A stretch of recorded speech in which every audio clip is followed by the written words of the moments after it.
তোমাদের উদ্দেশ্যে আমার প্রথম প্রশ্ন, তোমরা কেমন আছো? আসলে ভালো আছো?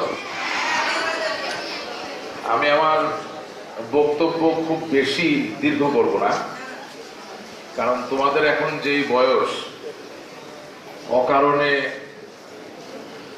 কঠিন উচ্চারণের কমপ্লেক্স জটিল শব্দ বলে তোমাদের এই কোমল সবুজ মনকে আমি জর্জরিত করতে চাই না। তবে তোমরা যারা শিশু কিশোর আমাদের সামনে বসে আছো, কিশোরী বসে আছো, বঙ্গবন্ধু শেখ মুজিবুর রহমান কেন তোমাদের জন্য এত গুরুত্বপূর্ণ, কেন আমাদের তাকে বারবার ধন্যবাদ দেওয়া উচিত, তার একটা বাস্তব উদাহরণ আমি তোমাদের সামনে দিব। তোমরা কি টেলিভিশন দেখো? পাকিস্তান নামক দেশটির নাম শুনেছো? টেলিভিশনে কখনো শুনতে পারো যে পাকিস্তানে প্রায় মার্কেটে, মসজিদে, স্কুলে বোমা ফুটে? এই সংবাদ দেখেছো? দেখো নাই? আচ্ছা, তোমার মুরব্বীদেরকে জিজ্ঞেস করলে তারা তোমাকে বলতে পারবে।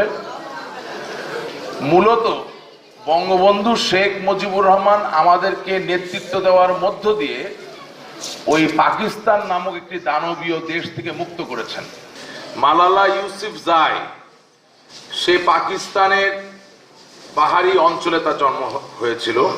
12 বছর বয়সের নিষ্পাপ মালালাকে মাথায় গুলি করে হত্যা করার জন্য, কারণ তাদের মতে ছোট ছোট ছেলে মেয়েদের স্কুলে যাওয়া উচিত না। কিন্তু আল্লাহর অশেষ রহমত, মালালা বেঁচে গেছে এবং তার এই সাহসিকতা, তার এই আত্মত্যাগ সমস্ত বিশ্বে স্বীকৃত। বঙ্গবন্ধু শেখ মুজিবুর রহমান আজ থেকে 42 বছর আগে, 50 বছর আগেই বুঝতে পারছিলেন যে পাকিস্তান একটি মৌলবাদী রাষ্ট্রে পরিণত হবে এবং সেই মৌলবাদী রাষ্ট্রে বাঙালির সন্তান, বাঙালির ছাত্র, বাঙালির ছাত্রী, বাঙালির শিশু সন্তান, তাদের অধিকার সংরক্ষিত হবে না এবং সেই মৌলবাদী রাষ্ট্রে বাঙালির আগামী যে প্রজন্ম, তারা অন্ধকারে নিমজ্জিত হবে।